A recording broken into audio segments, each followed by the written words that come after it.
Welcome to our newest adventure for First Responder Wellness. No one fights alone.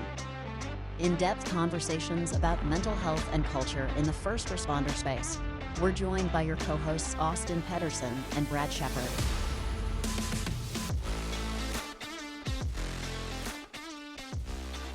Well, we're back, man. Yep. Ben's with us again. Thanks for having me. Forcing him into the podcast. He doesn't say how many episodes it's taken him to stop getting nervous for. I'll let you know when I get there. You guys got a couple hundred, right? Well, Ben's on 10 now. Maybe. But Something like that. but total, a lot. 109 released right now. Yes. Like 112. That's are 9 more than recorded. I've had. Yeah. Yeah. You're welcome. Ben's a natural, Oh, yeah. you know. He fit right in. No, but super stoked, man, that you made it down. We've got Mike Berg down from southern Utah. Up from southern Utah, north, south, down, up. Very fair. Very fair. I'm a California boy. Still not used to it. I'm from Northern California, so I always say Yeah, it would be up coming. Yeah. But 35 years total, yeah. total in Mhm. public safety, 17 years as a law enforcement officer. By accident. Yep. Well, for health insurance. Yeah. And how many years is the chief of Parowan? 3. Mm. But so in my career, I was in some form of administration, so sergeant or something for Mhm. 14 of it. So Okay. We begged you to come down to Chateau. Yeah. Saw it was us a today. hard bag. Yeah. Hey, next week, what are you doing on Friday? Yeah. We met a week ago. Yep. Week ago yesterday. Made us one of the coolest things ever. What'd I make you? The board. Oh, Yeah. yeah. We brought today, yeah. Yeah. Sweet.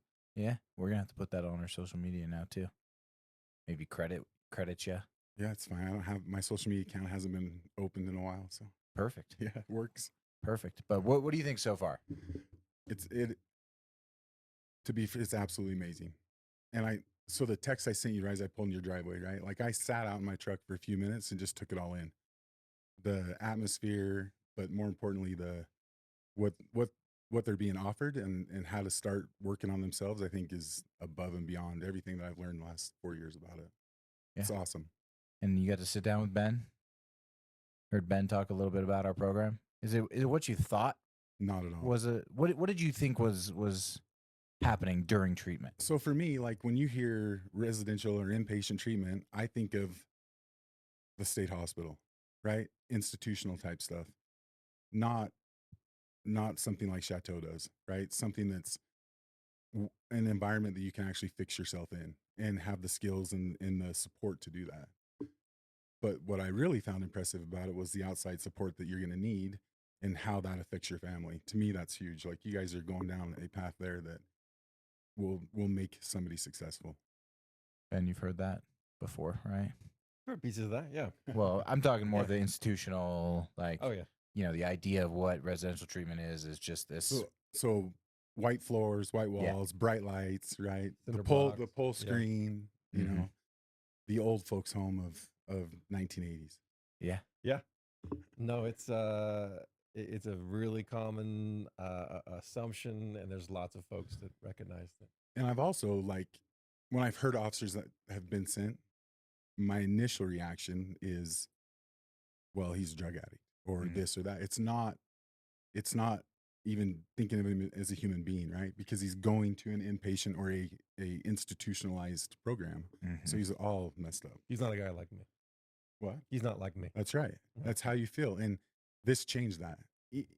Meeting you changed that because you could just see the difference, right? Like everybody needs to come get a tour of this place so they can understand what it's about.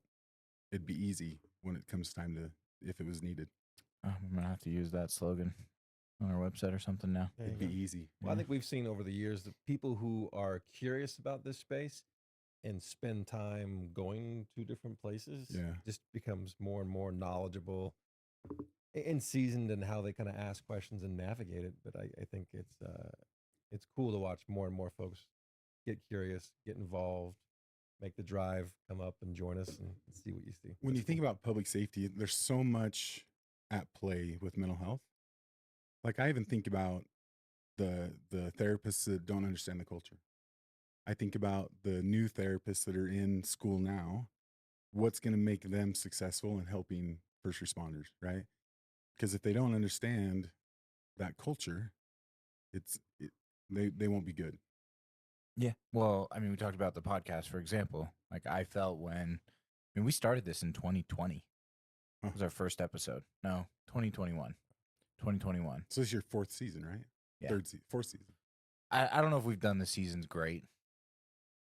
Kind of. Yeah. We usually take like November and December off, but this year we've done a little bit less just with everything going on. But yeah, we talked about like there's just for somebody who's involved in the space, there's not a ton of resources to try and learn about the culture without either working in the department or getting involved in a different way. Like there's not a lot of books. There are books, but there's not a lot of them. But you have to there has to be a passion there, something causing you to go look for it, Mm-hmm. right? So an example, like with the therapist, I was on the state critical incident stress management team with a therapist that was also a professor at SUU. And when we would ride to these debriefs, she would talk about, just the difference it is from a regular therapist to going and doing a debrief. And what that led to was now Southern Utah University has a specialized course to help new therapists understand the culture and decide if that's a direction they want to go. Yeah. And they spend a whole year teaching it.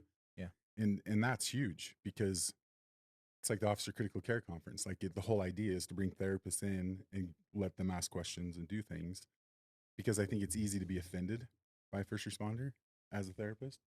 I think it's easy for obviously the first responder is not going to trust when he walks in. So knowing that ahead of time, I think it's huge. What do you think, Ben? You think it's easy to get offended? If you were to take, I know you don't have feelings, Yeah, I was gonna so You might be different. A younger version of me might have had a heart, but no, I think there's unfortunately it's a lot about expectations. I mean, for any culture, but I think no doubt there are lots of therapists that have this idea of this golden client walks in pouring with gratitude, super vulnerable, really accountable, constantly stoked to do homework and to own their shit with whoever happens to be available. I think there's some fantasies out there about how it works, and I think that first responders, cops, they have an assumption about how that therapist is supposed to behave too, and if Absolutely. two rigid opinions clash against each other, the finger pointing and the relationship falls apart pretty quick. So during the critical care conference where the therapists are there to learn, I love the questions after stuff, because they'll come up and ask questions, and you can tell that therapist really wants to help. Like they really want to learn about us and be involved in that arena. And you can also see the ones that don't.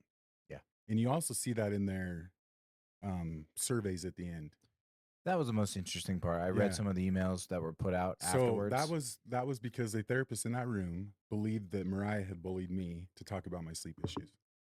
And I'm the one that brought it up. So I just want to say, as I was sitting there, that was not a thought.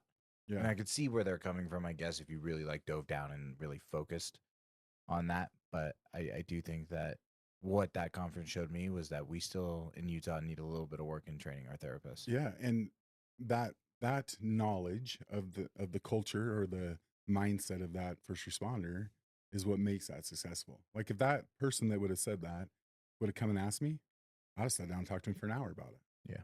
Because if we're not willing to talk about things, we just never get better.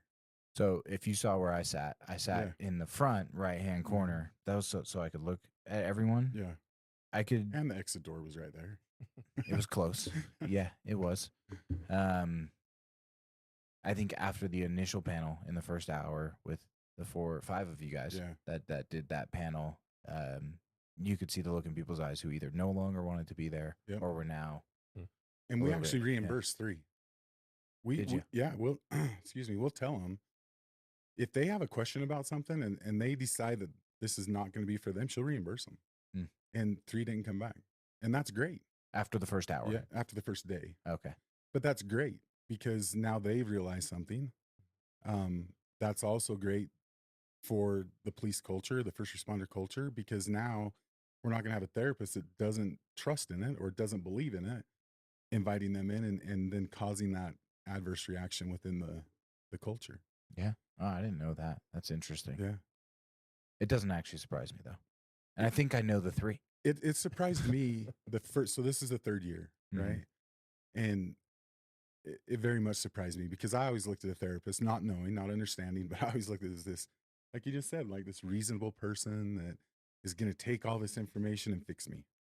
And if they can't listen to some of the topics that we're talking about in that conference, then we don't want them doing that. And I was pretty caught off guard that ones that actually signed up knowing what it was going to be about, knowing it was going to be learning the culture of policing, but also learning the modalities and scientific stuff to help work with them, and then turn around and leave. Like that just, But you lost him in the first hour. I did. That's I think. Really? Not. I think that's just the way that it went, right? When you guys were more outspoken and honest Oh on yeah, the yeah, panel. yeah, yeah. Yeah, because and- now they're going into the science of things and the Yeah, different so- modalities. So and, yeah. they left when the culture was revealed, not Yeah. when the scientific Correct. quote-unquote portion was being addressed. But again, that's good. Yeah. Because now they're not drawing them in. Now they know, hopefully they know where their boundaries are. And when they get that case, they'll refer it out. Yeah. Like knowing that it is tough for that type of personality to walk in there to begin with, and they're probably being told to go there. That could be a Yeah. problem. Someone wanted someone from the organization wanted them to have that badge of honor. Yeah, yeah. No, I think that's pretty true for therapists, being an odd bunch in general. Well, they do eat a lot of granola. I heard. Is that true? And you did wilderness stuff. How true? Do you make your own granola? You do. I don't want to be lumped in with them. I make my think you own make a granola. good point, but I feel resistant to this category. No, I think there is this you know, we talk about, the egos and some of the outward facing masks that we put on in the law enforcement world, but therapists for sure. It's they've got that I can help anyone at any time in any way, and there's some really altruistic ideas that is true for probably any culture. But I think your point about it being good news when someone knows I'm not a good fit for them, like that is courageous as much as Yeah. it's kind of a weenie move to ask for your money back. They don't Yeah. ask. She just gives it. She just does. Yeah, because that's even cooler. her Yeah. thought process behind it is everybody's one. That therapist is not going to be doing something that they do not want to do. Yeah. And have to put on that act, Yep. right? And we don't have to worry about that negative connotation about therapy from an officer that went and saw somebody that didn't Yeah. care. Great 'cause- point. I think it's cool, but when you have, if we just talk about cops, you got 10,500 of them in the state, if not plus that, and maybe 2,000 or 3,000 therapists. So What do you that, think? Is that accurate? I'm not sure. well, I know Really? that there's 260 that is Nephi South based on Doppel, Really? but That's it. But Even in St. George. yeah, there's 100, and this is 2 years ago, but Yeah. that's 150 some therapists in the St. George. We've area. lost therapists since Yeah, 2 years ago. Actually, agree. they've left the field. So Yeah. so right. we buy the Doppel list and send out to all the therapists about this training, right? So you Mhm. can see who's currently active, and less than 1% of them probably really want to work with first responder. What I found kind of jumping into this was when there's a certain amount of funds dangled out there that has a requirement of a policy, lots more become wanting to be involved. And that's not a bad thing, because maybe that's what got it on their radar. Mm-hmm. But that's when we kind of started seeing this more of a, like, hearing bad stories from officers about going to a therapist. And I mean, I had one guy tell me that he like got up and walked out because he felt like he was the therapist in there. Yeah. But he didn't want to be there. He's there mandatory, right? So there's just that big culture clash, like you're saying. Yeah. And finding a way to navigate that's going to be important. We had a plan to talk about your story and all this stuff, but I want to keep going on Yeah. this if you're good with that. Yeah. Because It's actually, important. now that I'm thinking about it, we had Sherry Martin on here. Yeah. And we had Jex on here, but we didn't really talk about the vetting process Mhm. for an FOP approved therapist. And you've done that. Yeah. So I acted as the patient or the client purposely to see what we had, right? So you're you bring in the worst Yeah. client that they'll probably ever see. We never got that part Okay. with some of them. Okay. So if you think about the state of Utah, right, the majority of your first responders are all in the Salt Lake Valley, Utah Valley, Yeah. right? But yet there's more police departments, more sheriff's departments, fire departments in rural Utah than there is in that total number. But they're much more organized in the valley, right? They have knowledge of leadership and funds, and it's not volunteer, and there's just a lot of differences. That also plays in the same role of therapists that may be culturally competent or understand the first responder mindset, right? So we had down in southern Utah, several different counties had some pretty serious officer involved shootings and critical incidences involving kids and stuff over a lot, like in a 5-county area. And the FOP started getting calls like, where do we go? What do we do? Because they'd kicked off their mental health program in 16. So this is around 20-ish, 19, 20-ish. And they didn't know where to go. They had therapists from St. George that called them and said, hey, I want to work with cops. Some were retired cops. Seemed like a good fit. And then they started getting just feedback. And you're going to get negative feedback to begin with anyway, from the cop. But more importantly was, I just asked the FOP one day, how do you identify him? So how do you tell the officer that calls for help where to go, right? And this is right about the time that NFOP started really, Sherry Martin was hired and they started developing the vetting program. So I know a couple therapists that went back to that training and really got a good grasp on what is going to start that relationship, what they need to be. So I volunteered to go down to St. George and see some therapists. And this was before I started and did my trauma stuff, right? So I was a pretty good show to go down. Oh, so you were even worse off. Oh, way worse. Oh, man. Scary to think. So what's interesting, though, is 2 of them, like they were offering like this 15-minute free introductory session. Sure. So I literally got online, went down there, dressed in normal clothes, didn't tell them I was a cop or any of that. And at first, just to see what would happen, because I didn't know what to expect either. One lady literally stopped the session in the first 10 minutes. She didn't know I was a cop. She didn't know anything about me. And she said to me, and she's an older lady, and I respect her for this, but she said, you're just too intense for me. And I appreciated that because I could tell with her, this little 90-pound lady sitting there, and she felt that, right? And that's probably when I first decided that people really do feel what you put off, right? Oh, yeah. So I'm like, checked her off the list. And then I went to one that the lady literally cried for 20 minutes. I quickly checked her off the list. She has since turned around, attended the training that we put on, the first one, and she's one of the top ones down in the St. George area now to work with first responders. And she does just specifically in crisis stuff. So that's great to hear, by the way. Yeah, I don't ever hear that. There I always has hear to be, I'm never going back to them. That's not going to be better. Yeah. And people that burn the whole city, because all of them must be like her. Yeah, and So that's cool we to hear we that meet she those. figured that out and kept going. We with her meet those education. when we put these emails out Yeah. about the training. Like the hate that comes in from other therapists to the therapist. I thought about that was work- wild. I'd actually Oh. never heard that. 2 years ago, there was a local Salt Lake County corrections therapist that lost her job over it. Of criticizing? Yeah, oh yeah. Like she actually worked in one of the jails. I don't know the details on where. Like she was employed and put an email out about working with the cops and how dirty they are and all this stuff. And I don't know why you would do that. But when you put it to the wrong person, it's going to come out. And it came out, and she's no longer employed with that agency. And I always thought that cops ate our own. We're terrible about it. I think therapists might be worse. Ben? This is why I don't hang out with therapists. Yeah. Like, yeah, they eat their own heavily. So cops, like when you leave the profession, you just leave, right? Like guys that text you every day, like I experience this. This is part of why I believe it's important that we get therapists starting to learn how to help guys exit, right? Retirement's coming, especially guys that are career guys, because there's a true identity there. And when that identity is no longer with that specific agency or in that specific area, guys that you've talked to every day for 20 years, or maybe been in the critical incident with, you don't ever talk to them again. And you don't call them, and they don't call you. And so finally I called one day. I said, what? Why haven't you called me? He's like, I just didn't want to bug you. There's a disconnect there, right? And as the retired guy, you're like, well, screw you. Right? There's this whole... You're not reaching out either. Phone works both ways. Absolutely, yeah, right? And I think the therapists probably do that more, right? Like when I say eat your own, like if a cop's ever does something wrong even if he's vindicated of it and cleared of everything, that will always follow him with his peers, right? No matter what. And that's why it's rough when you have county attorney arguments with cities and things happen.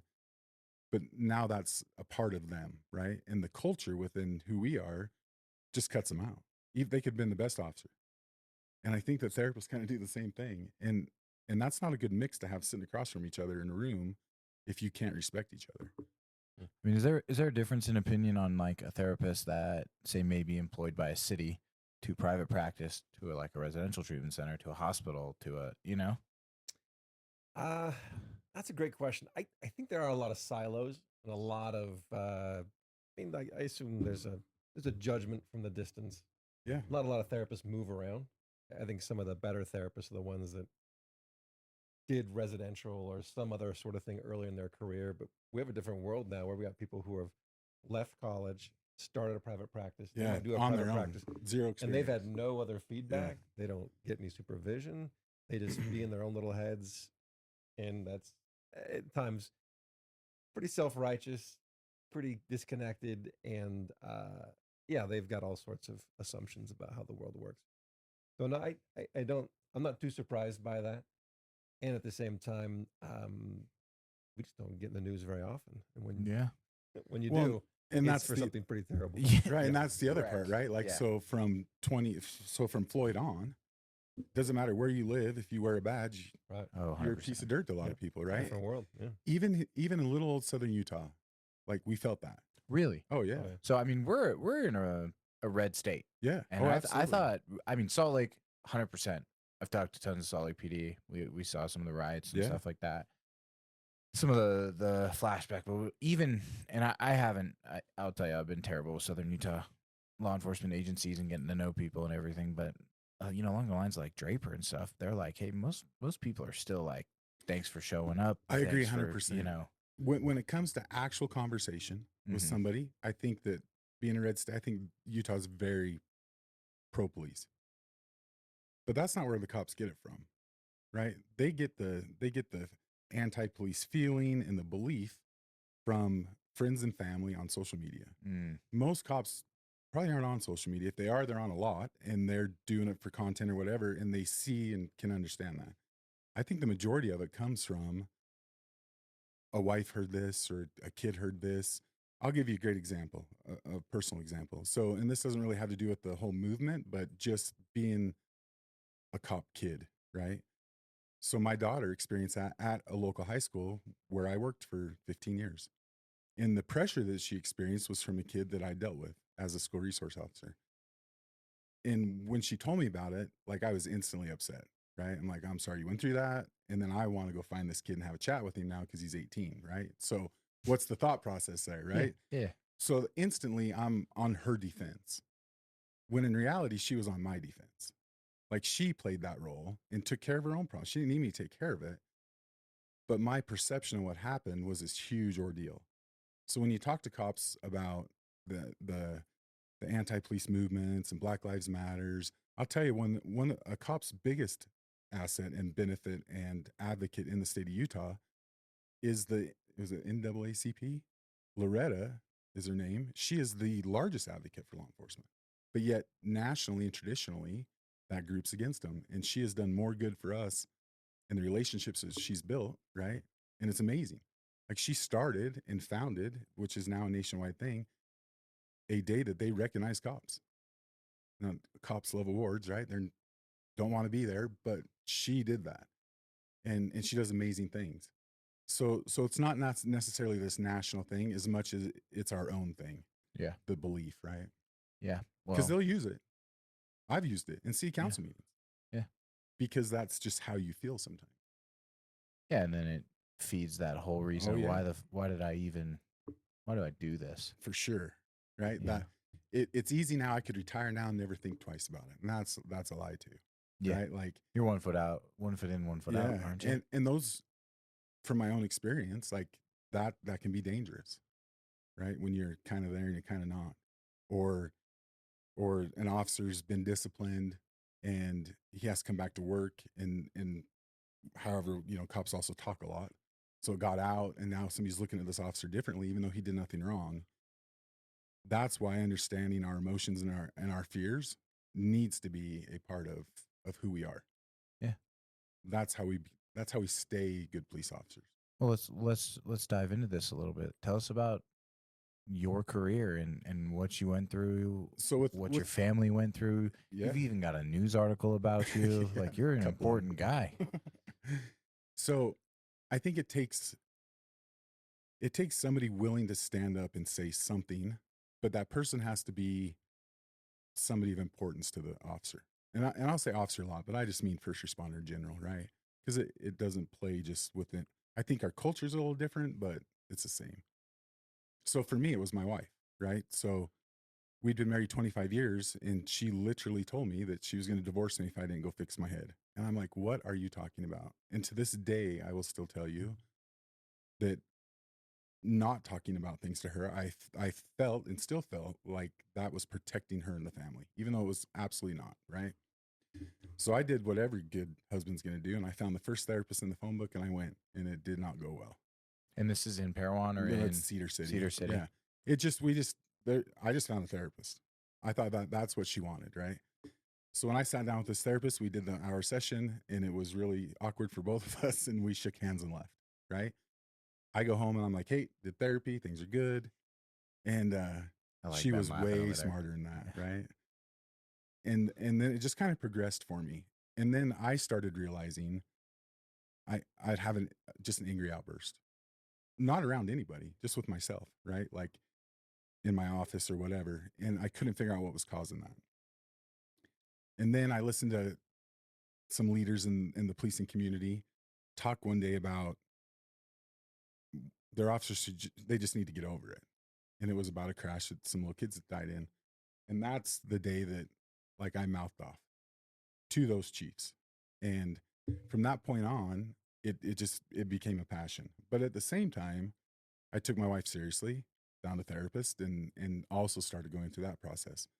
And I think that when you finally have that aha moment, you're willing to advocate. And my personality, I just advocate loudly, right? Mm-hmm. And it's got its negatives and its positives. And I think that it's such a big picture within mental health alone to just like sitting with you guys today and understanding your process and what somebody that comes to Chateau goes through. It's refreshing to me because that's just one more thing that I can try to help somebody else understand, if you will. But part of that too is also like my willingness to talk about it. So it's easy for me. It's easy to be on a phone call and talk big about mental health, but if you're not doing it, then it doesn't mean anything. And I think that as cops, we investigate everything. We look at everything. And so if a guy's going to spout off about something, he ought to be doing it. And so I've tried to really take that seriously, and it's been good and it's been bad, and I've learned all kinds of cool things about myself. I never knew what anxiety was. So at what point did the I'm going to therapy to appease her? Yeah. Was there a particular moment, or was it a time frame? But when did it start becoming helpful and not a chore? Over a year. Okay. And that's because I never went to another therapist. Mm. So it's easy. Maybe it's just me, but I doubt it. It's easy to think that you're helping yourself if you're trying to help somebody else. So an example of that would be something like, I don't know, like I need to split my own cord of wood, but my neighbor's got wood that he needs to split. So let's go split his wood, and then my wood never gets split. And now my wife's out there in the snow splitting wood. But my intention was, I'm going to help my neighbor, and we're going to get through that, right? I think is my personality type, like that was easy to talk about on a leadership level or on an agency level, to talk about the importance for it, like peer support and different things. But if you're not doing it, everybody can tell. And it wasn't until my wife and kids literally sat me down and said, all right, we're going to tell you.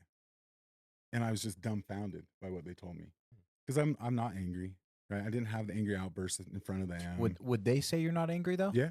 Yeah. Yeah. And that's something that I'm willing to hear. I'll tell you what's hard to hear them say is, we would wait for you to walk through the door to decide how the rest of our night goes. And it wasn't because I would come in and throw a fit. I love a clean counter, kitchen counter. They're not meant for anything but cooking, wiping up, and leaving clean, right? I mean, we're talking like a crumb on the counter could ruin my night, but I would never tell them that. I would isolate. Mm. I would just walk away from the family, right? Because if I'm not having to confront it, it doesn't bother me. And that just continued to escalate to noise. I would get to like, I could be in the bedroom and my little nieces and nephews I love to death, 2 and 3 years old, would come over and I would have to leave because I would just get all wound up, right? And the way that I would unwind was go back to work and just dig into that. And so until I realized that, you don't believe what your family tells you. I didn't at first in the very beginning. Now, when I said, let's sit down and talk about it, I was at a point that I'm like, I'm ready to hear it. And so you talked about in the news article, KSL does a story and my daughters lay it out. And I'm sitting there listening to that. And I've heard it 5 times, 10 times at this point. And I had to wait 20 minutes before I could get on and talk because it still bothered me. Right. And to this day, it still bothers me. It hurt. Yeah, absolutely. Yeah. And so having them be willing to say it is where I feel like I won. Because when dad comes home and they're deciding, you know, are we going to say, because I didn't do family events. We didn't go to the movies, any of that kind of stuff. Because my excuse was, I don't want to be around people.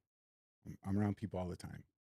And that's bullshit, 100%, right? The excuse is, or the reality is, I'm way overwhelmed and I don't know how to deal with it. So my idea was to go in and turn the TV on and not even pay attention to it, right? Or dive into something else. But what they felt was I didn't want to be around them, right? That resentment towards that. And then you do stupid stuff, like put them right in the middle of an officer-involved shooting, right? Because you have to be there. And you feel like you've taught your family enough to know that a hand signal or whatever tells them to leave. And they do, except for they witnessed it because my wife saw a guy coming out of a house from behind us. And she stopped and negotiated with this guy not to go over there, knowing that it's a threat to us. But I never taught her that. So they witnessed all of this because she was doing the right thing, but only because I put them into something, right? So being willing to hear that now, I'm 2 years into doing therapy, and it still hurts to listen to it. But now I understand it. And so I think my big drive is, and I know for my wife, is to get that out to the families and to the other officers. Like, we got to get rid of the stigma. It's got to go away. It may never, but it has to. And more guys need to be willing to get vocal about it. And the only way to do that is to start dealing with your own stuff. There's a couple of things that you said that were pretty. Do I have to pay at the end of this, or can I? It's a This free is a freebie? session. All right. Yeah. You All want? right, I'm ready. Bring It's it. like drugs. First one's free. You know? No, it's a compliment. So pump the brakes. I think what's interesting about it is I think in that scenario, everyone recognizes that guy's a threat. Yeah. Right. I mean, that was clear as Everybody. day. Yeah. Yeah. We all agree, bad guy. I think what's challenging, this is true for guys more often than not, they don't recognize the isolation is a threat to my family. Yep. The defensiveness, the irritation, or the string of excuses of it Yep. doesn't matter what we say, dad's got an out, dad's on his Yep. way of disconnecting from us. Can't go because I'm on call. Yeah. Like there's just tons of reasons. And the challenge of being a kid or anyone on the receiving end of a relationship is it must be me. Even though we would say all day long, oh, it's not you, it's me. Yeah. There's no way someone doesn't walk away with I'm unwanted, misunderstood, I don't get it, I don't know what I've done right or wrong. But we don't recognize those threats as men. That's the stuff that keeps us isolated. 100% right. Like, I would do, like, somebody told me, or I heard somewhere that, you know, as a cop, when you come home, you just sit in your truck for a little bit, just leave it all in your truck. No matter what happens for the day, it's just all stays there and you go in the house, right? That's what I did. And it doesn't work. So I've never heard it working actually Yeah. before. So Right? Like, but yeah, we They're still sleep drunk in the truck. That seems to help. a little bit. yeah, that's even worse, right? But yet we still think that, like, that's part of it, right? That's how I'm protecting my family. Sure. What I learned was my family needs to know everything that's happening. Now I can filter that. Mhm. They don't need to know the gore, and there's obviously Sure. lawful things that they can't know, but they can know why I feel that way. And that took a long time, right? That's a year or more of my family supporting me in the deal, Right. because I still don't recognize sometimes that I'm cranky or whatever, right? Sure. And I'll tell you, for me, it's sleep. So I don't sleep. So when I do sleep, if I sleep for more than 2 or 3 hours, when I get up, I'm angry. I'm pissed. I could have done so much during that time. Right. And part of that is them knowing that, because they'll help hold me accountable. Totally. No, I think it's a great point. I think what's really interesting is the guys that are in the truck struggling, and again they've been in a mindset that's pretty dark. They felt unappreciated, and Yeah. all this other stuff kind of trickles in the I'm going to stay in my truck, and I hope they understand what a sacrifice I'm making for them. And that's there too, for sure. Well, and the part that sucks is that those expectations start to shift a little bit, and then guys walk in the door, and gals too, obviously, but guys walk in the door and they're expecting the thank you. Thanks for taking one for the team. Thanks for lying to us and telling us that you're okay You're right. and that nothing happened today. You're right. And there's this resentment that comes when this is true for anybody, we give people bad information and we hope they just magically navigate all of it and find the little kernel of truth. And when then they don't make you do feel good that- about it. Yeah, and then they praise us and throw us a little parade for how Yeah. hard we fought. There's those kinds of moments where, as I talk to guys that describe that exact situation, that are just like, when I say it out loud, this sounds like a crazy person. Yes, it does. Like, And- that doesn't make any sense at all. And what's interesting about that is, like, there's a real belief, at least on my side, and I'm sure everybody else is doing it. There's a belief that you are actually protecting your family. Sure. Now, you don't get to see that little nugget you talk about Right. until it's thrown out in front of you. Right. And then from there, like, we got to have plans in place within our agency, within ourselves, within our families, to be able to now deal with that. Right.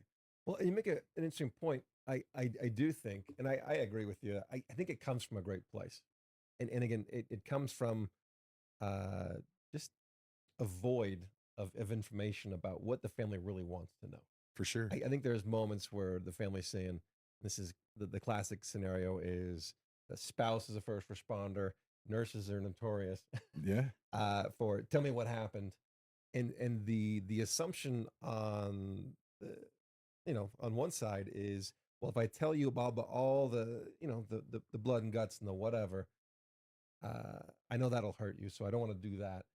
But a lot of times, what we've talked about over the years with lots of different clients that have come through is the family's they're using the wrong question. When they say, how was work? How are you doing? A lot of times what family actually wants to know is, how are we? Yeah. Are we okay? Yeah. But they don't ask that, because if they ask that, we'd be like, oh, we're great. We're solid. I've Yeah. been thinking about you all day. I love to do my job so you can have this and do that. And like, totally, we're connected. We're on the same team. But they don't say that. And so the understanding happens pretty quick, where it's, are we okay? Is that scowl on your face, this resting bitch face? Did we that you cause have? it, or yeah? Yeah. Is that about me? I wish we had the ability to stop sometimes and recognize, how do we take care of that initial piece of communication of, boy, today sucked. You and I are great.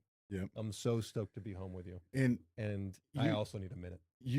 that right there, I need a minute. So one thing I found very quickly, once I started kind of catching on to the therapy piece of it, was, if I just say to them, I need a minute, Right. they'll give me 20. Right.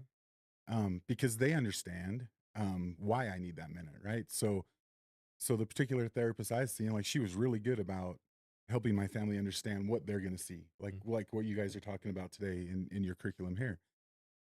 And I still didn't agree, really, that I was going to show that. And it took months. Finally, my wife again, no, actually, it's my youngest 18-year-old daughter. She said, hey, I don't even care about that, but you said, if I want to ask you a question about your career, I can ask. She totally changed the conversation and my thought process for that moment when she said that. She was very interested in my career. I just never allowed it, right? Right. Because there's that burden that they carry. Then it's not a burden. Right. The burden is me going in and isolating for the night. Right. I mean, the part that's, I think those little communication moments and those little light bulbs that turn on, I think that's what's so cool that I get to see, as we were talking about earlier. There's some great things that I get to witness, and it is those little moments where we've got an officer or a first responder that's in the program recognizing she was reaching out. She Yeah. actually wants to know about my values. She wants to know about why I do what I do. And here I am talking about the technical aspects of blood and guts and all the other, the dark side of the world Or when what the TV reality is- shows. yeah, our family's Yeah. just asking, how do you tick? How do Yeah. how do I be more like you in some ways? And so much gets lost because if we don't take that minute, the likelihood of the misunderstanding just continues to escalate. Well, and I also think that when you start adding all the trauma into that, Totally. it becomes almost a protective, like I'm protecting my family because I'm not talking about the blood and the guts, and they don't really want to know about that, right? They want to know, how are you? Right. Yeah, and it until you get that moment, and for our family, it was really my daughters. Like my daughters just caught onto it quick, Mm. and but more importantly, they trusted what the therapist told them on taking a stand, right? And they would take a stand, and they still do to this day. I love it because I'm not perfect by any means, and I still got a ton to do, and I'm willing to do it. It's just when you get to a certain point, you don't recognize it again. Like it becomes very easy to lose, right? Right. You can only think about staying out of your head so much in a day or doing skills to do those things. And then when you get back around your family, it's very easy to just, an example would be like going to a graduation. My kids knew that when they graduated high school, I'd be there. Every football game I was there, every orchestra conference, but I would be in the back and I would be gone before it was over. Like when their part was done, I was out. And I didn't really even pay attention to their part, to be honest with you. And so being able to value the fact that they see that now and they'll call me out on it, that's huge. And if we're not teaching them how to do that, we're not really helping a lot. Like we may be helping the officer deal with the moment, right? An OICI or a child investigator or whatever. Like those sessions specific to the trauma within our job are very much needed. But to help that officer take a step back and get a healthy family again and be in the moment with them every day, it takes them to do that. It's interesting. We talk about families and therapy and things like that. And Austin, you can get us back on track if you want. It's really interesting. There's a lot of guys that are struggling out there. I keep on saying guys and girls. Lots of folks that are struggling out there. And oftentimes they're thinking, well, I don't want to miss the football game, so that's why I'm not going to go get help. Yeah. Oh, for sure. And they think that's the answer. that's the overarching opinion. I took it a is- step further. Oh, yeah? I became an official for 10 years. Right. High school football. Right. Knowing that when my son, because he played Pee-wees, and I learned early on, like third grade, for him, I couldn't be his coach because he couldn't distinguish between pissed off dad and pissed off coach. And my wife brought that to me 15 years prior, or 10 years prior to, understanding it all. So I go be an official, but I knew that when he became high school, he played football. I was going to stop being an official and go watch for 3 years, right? Well, he was good at it, so it was 5 years. And I had some despise in him. Like I was mad at him in year one because I was a good official. Like I was getting Salt Lake games and TV games, and now I'm not doing that. So that played a whole role in it. And it's just interesting how careers and people's jobs, specifically law enforcement, depending on what you're doing for that job, really turns your ability to think reasonably Right. about being a family.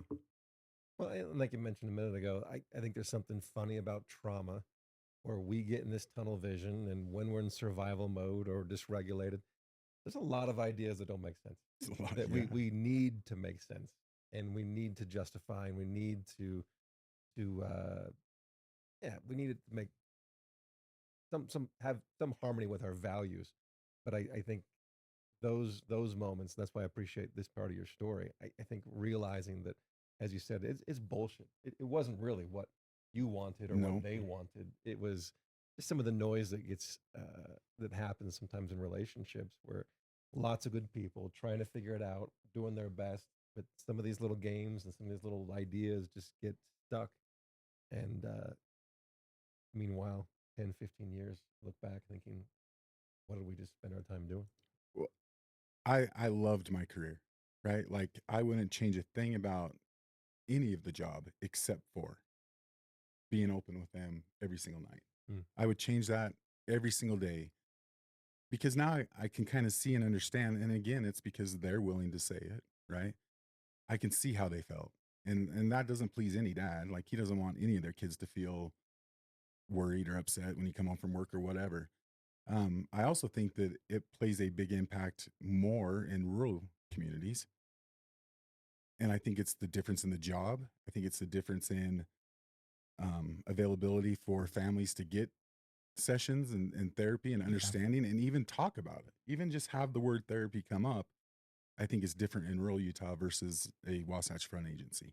100%. And because of that, and the job's way different, right? Like, Well, your you're backups are longer and just Yeah. all these different things. So we're different. Well, there's been the argument that the scenes are also more traumatic because majority of the people Yes, right. And there's a part of me too, like, I taught my family very early on, like, we had code words, right? Like, if we're out at the grocery store and somebody comes up and I give them, I introduce this person as I work with them or I know them from work. That was a clue for them to walk off because we know everybody. Everybody knows you're a cop. Everybody's knocking on your door. Like, you live in the communities you police, right? Mhm. So there's a different type of policing that happens. And I think that just from our own family's experience, that drives into how we deal with the day, right? You could have very inquisitive neighbors, you could have Karens, but you can deal with them pretty easily by isolating from them.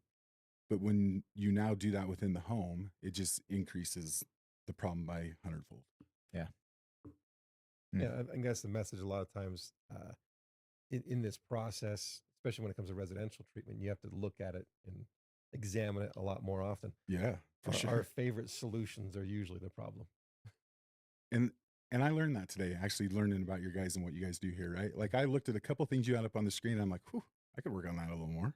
Yeah. Like, there were some moments in there that I'm like, here again, you feel like you're doing it, but until it's put out there in front of you or until somebody's willing to talk about it, you just don't know. But also same. Yeah, You know what I mean? Oh, Like, yeah, Like, yeah. there's working in this field and seeing it every day and all Absolutely. this stuff every time he does something like that. So, like, didn't I do coulda that got one. that one, yeah. Didn't do that one well last week. So we started talking about trauma. Like, I don't believe that the law enforcement or first responder career causes PTSD. And listen, I still don't, he's going to love this, but I still don't think I had PTSD. What I believe is we've chosen a career path. So law enforcement, or what you guys do, is going to have its own negativity with it. And how we deal with that negativity is the outcome, right? So I think back years ago in the trainings and the academies when they would tell you, don't worry about it, just go back to work and just forget about it.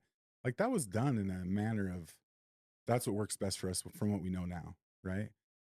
Now, because we have a different generation of kids, guys, females coming in to be cops, we quickly learn that that's not the only way to do it. And so now we've got a whole cultural shift to make within policing itself. And that alone is going to be a never ending battle. Mhm. So if the people willing to step up and try to make that shift from the legislature to the agency, like, they all have to be on board with it. And it can't, because cops, we'll call you out, right? It's just like a therapist we said in that panel. I'll call you out. Like, if you're going to try and bullshit me, I'm going to catch it. I'm going to call you on it. And we'll do that with each other. And so that can be for good and bad. So there has to be this big approach, and you guys are all part of that. And I find it very interesting. Well, so are you. Oh yeah, absolutely. Yeah. Yeah. That's what still has my drive going, right? Like, I'll get officers call me and they're like, dude, this was the worst call. I'm like, no, the call wasn't bad. It's the job you took. What's bad is how you feel about what happened on that call, right? Whatever transpired took you too long to get there, right? So a perfect example is in Iron County, they have a town that's 40 miles west, right? And when something goes bad out there, it goes bad quick.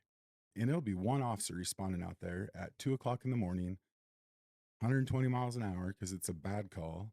And there's deer and all kinds of stuff out there. And when you talk to that officer afterwards, he's pissed off that it took him 38 minutes to get there.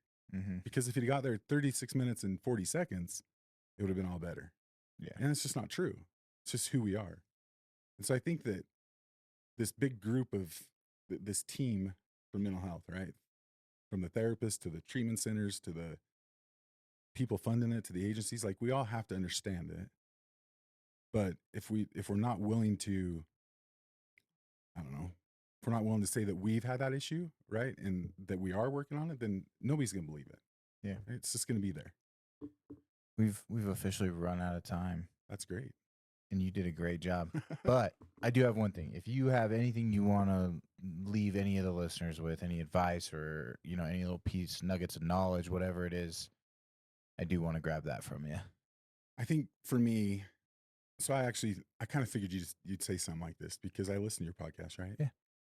So I thought about that coming up this morning, and it kind of hit when I stopped this little crash. Because I all of a sudden had this feeling of like watching this husband console his wife was great, right? It just helped me reinforce that chivalry's not dead, right? Like we can still be human beings and care about people and do those things. And for me, I want just every officer and their family, and when I say family, like I'm talking close friends, it really is okay to talk about it. And as soon as you start to have that conversation, there's going to be somebody around that understands that, and they're going to help direct you in a position or in a direction that you will get that relief. Because I think just having the brain running all the time like we do, right? Like I said, I never experienced anxiety until I knew what it was, but I had it all the time. Yeah. So I think that just being willing to be a little bit vulnerable with the guys around you, I think is what's going to help us win this battle. So I love it. Mike, Ben, thank you. Thanks for being here. It's great having you. absolutely, Yeah. it's Good fun. discussion. Great discussion, man. Thank you. Yep. Chateau Health and Wellness is a 16-bed treatment facility nestled in the foothills of the Wasatch Mountains in Midway, Utah. Chateau's first responder resiliency program is designed to treat the unique challenges and issues that first responders encounter in the course of their careers. Chateau's comprehensive and highly individualized approach to treatment addresses more than just the presenting issues. It addresses the why. Each of their seasoned, trauma-trained, and culturally competent therapists utilize evidence-based, specialized therapies to treat trauma at its core and enable clients to begin the healing process while developing a resilient and healthy relationship with stress. Chateau Health and Wellness is trusted by departments and agencies from around the country to treat responders and veterans. In fact, it is one of only a handful of facilities nationwide that is vetted and approved to treat members of the Fraternal Order of Police. For more information or to speak to a representative, go to chateaurecovery.com or call 888-507-5031.